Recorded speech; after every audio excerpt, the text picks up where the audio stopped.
बिस्मिल्लाहिर्रहमानिर्रहीम अल्लाहुम्मा सल्ली अला मोहम्मद व अला आले मोहम्मद। डियर स्टूडेंट्स, आज का जो हमारा टॉपिक है वो इंतहाई इंपॉर्टेंट टॉपिक है और वो है डेवलपमेंटल बायोलॉजी का एक अहम टॉपिक फोलिक्यूलोजेनेसिस। आज की इस टॉपिक में हम डिस्कस करेंगे कि फोलिक्यूलोजेनेसिस क्या है, किस तरह होता है और इसके साथ साथ कौन से प्रोसेस चलते हैं। आइए स्टार्ट करते हैं फोलिक्यूलोजेनेसिस। सबसे पहले हम देख रहे हैं फोलिक्यूलोजेनेसिस। फोलिक्यूलोजेनेसिस फोलिक्यूलोजेनेसिस एक्चुअली फोलिकल्स का बनना है। Is the formation of follicles. कौन से फोलिकल्स? Mature follicles. अब हम देखेंगे कि फोलिक्यूलोजेनेसिस एक लार्ज प्रोसेस है। इसके साथ एक माइनर प्रोसेस चल रहा होता है जिसे हम कहते हैं oogenesis। अब हम देखेंगे कि oogenesis क्या है। oogenesis actually formation of egg from primordial germ cells, PGC से। Formation of egg from primordial germ cell, PGC. अब हम देखेंगे कि बेसिक लेवल से स्टार्ट कर रहे हैं कि फोलिक्यूलोजेनेसिस और oogenesis के प्रोसेस कब स्टार्ट होंगे। हम देखते हैं कि एक जब 44 क्रोमोसोम्स प्लस XX केस, इस केस में हमारे पास एक जाइगोट बनता है और ये जाइगोट कब बनता है? जब फर्टिलाइजेशन अकर होती है, उसी वक्त फेट पता चल जाती है कि फीमेल प्रोड्यूस होगा या मेल प्रोड्यूस होगा। अब इस केस में हमें पता है कि ये फीमेल प्रोड्यूस होगी और ये फीमेल का जाइगोट होगा। अब यहां से प्रोसेस का आगाज होता है। हमें पता है कि सबसे पहले रैंडम क्या होती है हमारे पास? माइटोसिस होती है। रैंडम माइटोसिस हमारे पास होती है। Random mitosis. अब देखेंगे कि रैंडम माइटोसिस में क्या होता है? सेल जो जाइगोट है इसमें क्लीवेज अकर होती है। सेल रैंडमली डिवाइड होता है तो क्या अकर होती है इसमें? क्लीवेज का प्रोसेस अकर होता है। अब जो क्लीवेज का प्रोसेस अकर होगा तो इसमें सेल खुद को डिवाइड करेगा। डिवाइड करने के बाद अब हमें पता है जब क्लीवेज होगी सेल एक दूसरे को डिवाइड करते जाएंगे। हमें पता है कि नंबर ऑफ क्रोमोसोम्स तो सेम रहते हैं बट जो साइटोप्लाज्म की डिवीजन होती है वो डिफरेंट होती है, इसलिए हर सेल फिर आगे जाके डिफरेंटली बिहेव करता है।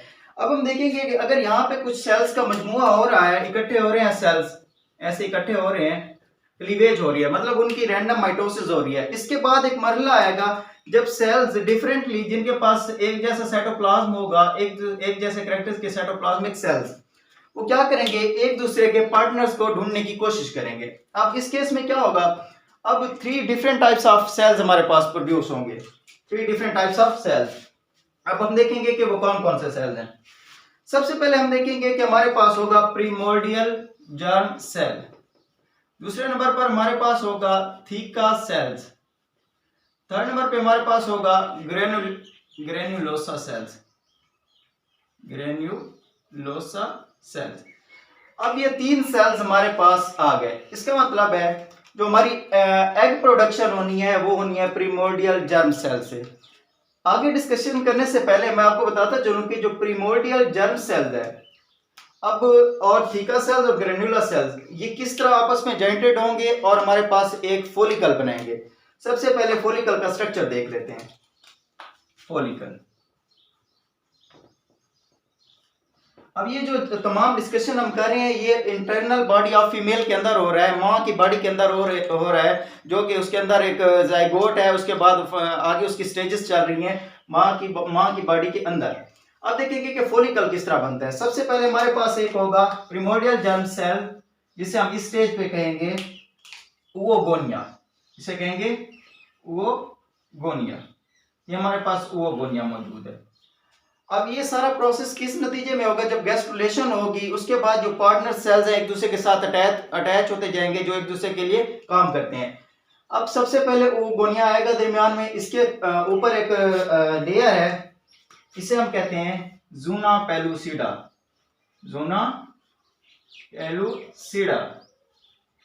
ये एक केमिकल लेयर है। ये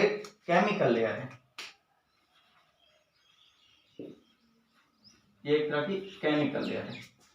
अब इसके बाद जो हमारे पास एक स्ट्रक्चर आएगा वो होगा हमारे पास ग्रेनुलोसा सेल्स। ये granulosa cells actually syncytial sales हैं और इनकी साइटोप्लाज्मिक ब्रिजेस होती हैं जो कि इन कांटेक्ट रहती हैं ओवोगोनिया के साथ भी और इसके ऊपर वाली लेयर के साथ भी। ये हमारे पास है ग्रेनुलोसा सेल्स। ग्रेनुलोसा। अब ग्रेनुलोसा सेल्स के बाद इसके ऊपर एक हमारे पास मेम्ब्रेन है जिसे हम कहते हैं बेसमेंट मेम्ब्रेन। इसे हम कहते हैं बेसमेंट मेम्ब्रेन। ये हमारे पास आ गई बेसमेंट मेम्ब्रेन। अब ये जो हमारे पास ग्रेनुलोसा सेल्स हैं ये ज़ूना पेलोसिडा के साथ भी ट्रांसपोर्ट का काम कर रहे होते हैं, ऊपर बेसमेंट मेम्ब्रेन के साथ भी ये अटैच होते हैं। अब ये हमारे पास है basement membrane. Basement membrane. Basement membrane का एक इंपॉर्टेंट काम यहां पे आपको बताता चलूं कि ये ब्लड ओवरी बैरियर के तौर पर भी काम करती है। Blood ovary barrier. Blood ovary barrier. अब देखिए, अब इसके ऊपर एक सेल्स की लेयर है, दो लेयर्स हैं, इनमें एक है ये जो इनर साइड पे है वो है थीका इंटरना। ये हमारे पास है थीका इंटरना। इसके ऊपर एक लेयर है उसे हम कहते हैं थीका एक्सटर्ना। Theca externa. अब जो थीका सेल्स हैं वो एंडोक्राइन इन नेचर है, एंडोक्राइनल नेचर है इनकी। थीका सेल्स की क्या नेचर है? Endocrinal nature. एंडोक्राइनल सेल्स हैं।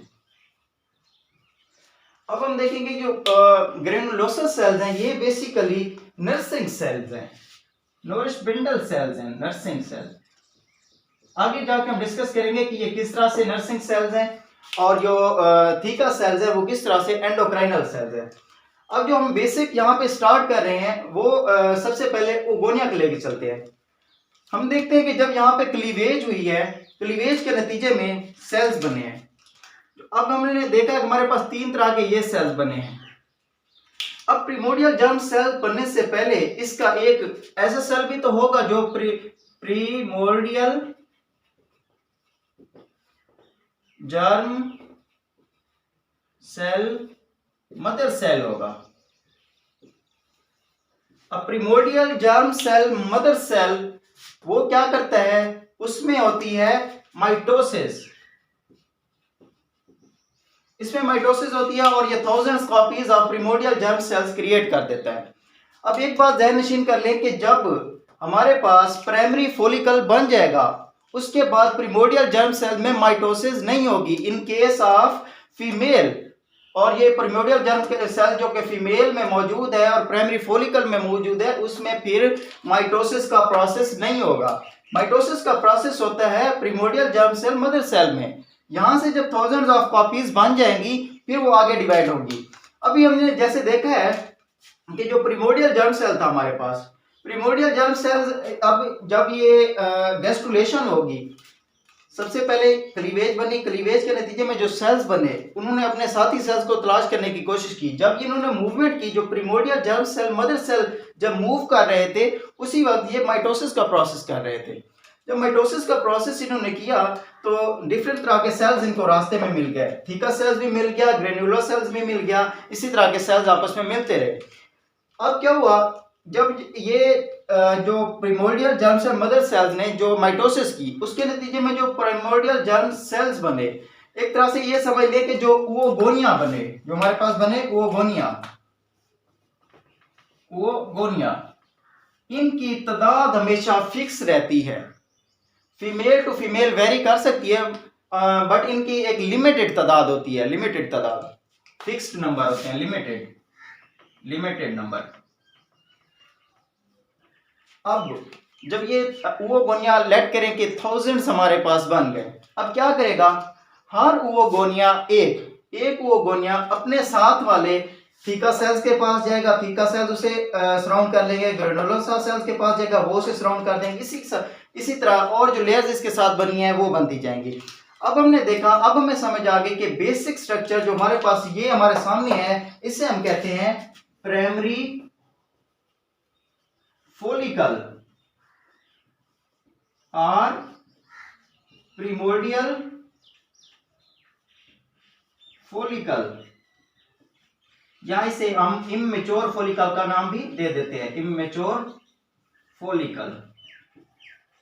देखें, अब इसके बाद हमारे पास बेसिक, अब इसको थोड़ा सा ऐसे देख लेते हैं कि जब गैस्ट्रुलेशन हो गई उसके बाद ओगोनिया हमारे पास आ गया। ओगोनिया को एक लेयर सराउंड कर रही है, ज़ूना पेलोसिडा, ये केमिकल लेयर है। इसके ऊपर है सिंसिशियल सेल्स हैं, वो है हमारे पास ग्रेनुलोसा सेल्स। उसके ऊपर एक लेयर है हमारे पास, वो है बेसमेंट मेम्ब्रेन, वो ब्लड ओवरी बैरियर के तौर पर काम करती है। इसके बाद थीका इंटरना है, फिर थीका एक्सटर्ना है। अब ये जो कंप्लीट स्ट्रक्चर हमारे पास ये वाला है, ये कंप्लीट स्ट्रक्चर, इसे हम कहते हैं प्राइमरी फोलिकल, प्रिमोर्डियल फोलिकल और इमेच्योर फोलिकल। और जो इमेच्योर फोलिकल्स हैं या प्राइमरी फोलिकल्स हैं, इनकी तादाद हमेशा फिक्स रहती है फीमेल में। Female to female within species vary कर सकती है, बट एक फीमेल में इनकी तादाद लिमिटेड होती है और फिक्स होती है, एक ही मर्तबा ये बन जाते हैं। मतलब अगर ये 1000 बनने हैं एक फीमेल के अंदर, तो वो एक ही मर्तबा बन जाएंगे प्राइमरी फोलिकल्स, जहां इसमें बन जाएंगे। अब जो मेन हमारे पास प्रोसेस है, अब हमने देखा कि जो डेवलपमेंटल स्टेज थी, जो प्राइमरी फोलिकल्स बनते हैं मोस्टली ये 2 to 2nd और 3rd वीक ऑफ प्रेगनेंसी में बन जाते हैं। ये इसका प्रोसीजर था, ये इसका स्ट्रक्चर था, बेसिक जो प्राइमरी फोलिकल का स्ट्रक्चर था उसका ये मेन बेसिक था। अब हम देखेंगे कि ओवोजेनेसिस यहाँ पे किस तरह पहुंचती है और क्या प्रोसेस होता है। अब क्योंकि सारा मटेरियल जो नोरिशमेंटल मटेरियल है वो मदर से जा रहा होता है, फीटल में, फीटल जो बेबी का जो स्ट्रक्चर बन रहा होता है उसमें जा रहा होता है। अब इस पे हम देखें कि ओवोजेनेसिस यहाँ पे किस हद तक कंप्लीट होती है, किस हद तक मुकम्मल हो जाती है। यहाँ से डिस्कस करने से पहले आपको बता दूं कि ये जो फोलिकुलोजेनेसिस है या ओवोजेनेसिस है, ये बोथ जो प्रोसेसेस हैं, ये inside female body, mother body and outside female mother body, ये डिफरेंटली बिहेव करते हैं।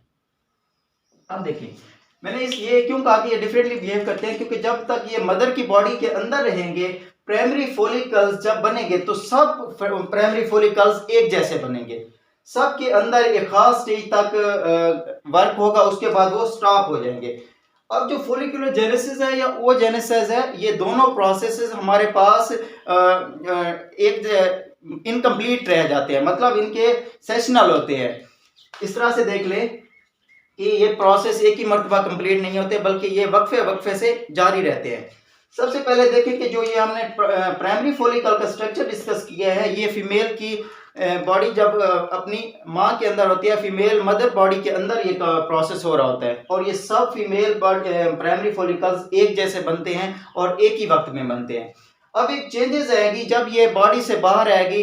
इससे पहले कि जब हम इससे पहले का डिस्कस करें, हम डिस्कस कर लेते हैं ओवोगोनिया का। ओवोगोनिया का प्रोसेस कब तक जारी रहेगा, ओवोजेनेसिस फीमेल बॉडी के अंदर किस स्टेज तक जाएगी, हम ये देख रहे हैं। एक्चुअली हम देखेंगे कि जो ओवोगोनिया है इसकी डेवलपमेंट हो रही होती है, मतलब इसका इंटरफेस चलता है ओवोगोनिया का। सॉरी, यहां पे देख रहे हैं हमारे पास क्या होता है, जो ओवोगोनिया होता है इसने माइटोसिस तो इसका पहले से प्रोसेस हो गया, अब इसने जाना होता है मियोसिस में। मियोसिस में जाने से पहले इसने खुद को प्रिपेयर करना होता है मियोसिस के लिए, तो उसके लिए ये क्या करता है, इंटरफेस से गुजरता है। किससे गुजरता है, इंटरफेस। इंटरफेस में हमें पता है कि इसमें कौन कौन सी चेंजेस आएगी। इंटरफेस में जब ये जाता है तो ये क्या कर देता है, खुद को एक तो डुप्लीकेट कर देता है, क्रोमोसोम डुप्लीकेट हो जाते हैं इसमें, और दूसरे नंबर पर इस पे जो काम होता है वो होता है स्पेशल प्रोटीन्स और इसके रिलेटेड जो भी काम है वो उसकी सिंथेसिस कर देता है। ये है इसका काम। अब हम देखेंगे कि जब ये प्राइमरी फॉलिकल बना है हमारे पास, वो गोनिया आ गया और ये सारा स्ट्रक्चर एक साथ एक दूसरे के साथ कोऑपरेट कर रहे हैं।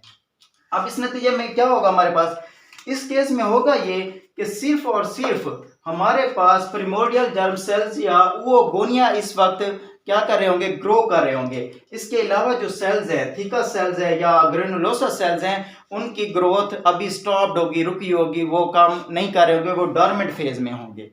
ये बात ज़हन नशीन कर लें कि जो थीका और ग्रेनुलोसा सेल जो है प्राइमरी फॉलिकल के केस में, जब फीमेल मदर बॉडी के अंदर ये प्रोसेस हो रहा है, उस वक्त क्या होगा हमारे पास, ये दो सेल थीका और ग्रेनुलोसा डोरमेंट रहेंगे, सिर्फ और सिर्फ ओवोगोनिया ग्रो कर रहा होगा। ओवोगोनिया कैसे ग्रो कर रहा होगा, अब हम देखेंगे। इंटरफेज हुआ, डुप्लीकेट हो गया, इसका मतलब जब वो डुप्लीकेट हो रहा है उसके अंदर प्रोटीन सिंथेसिस हो रही है, तो इसका मतलब उनका साइज भी क्या हो रहा है, इंक्रीज हो रहा है। अब ये साइज इंक्रीज होगा और ये प्रोसेस चलता रहेगा। ये प्रोसेस कहां जाके रुकेगा, ये रुकेगा prophase 1, prophase 1 of meiosis 1, prophase 1 of meiosis 1। जब क्या होगा हमारे पास, प्रोफेज ऑफ मियोसिस 1 होगा, तो यहां पे आके हमारे पास पहली ब्रेक लग जाएगी।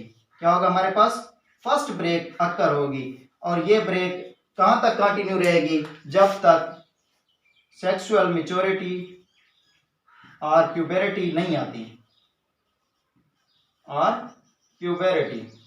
अब हमें पता है कि प्यूबरिटी का ताल्लुक जो है वो सोमैटल ग्रोथ के साथ भी होता है। लाइक करें कि अगर 40 kg किसी फीमेल का वेट हो गया है, तो उसमें मोस्टली ऐसा हो जाता है कि उसमें सेक्सुअल मैच्योरिटी आ जाती है, प्यूबरिटी आ जाती है।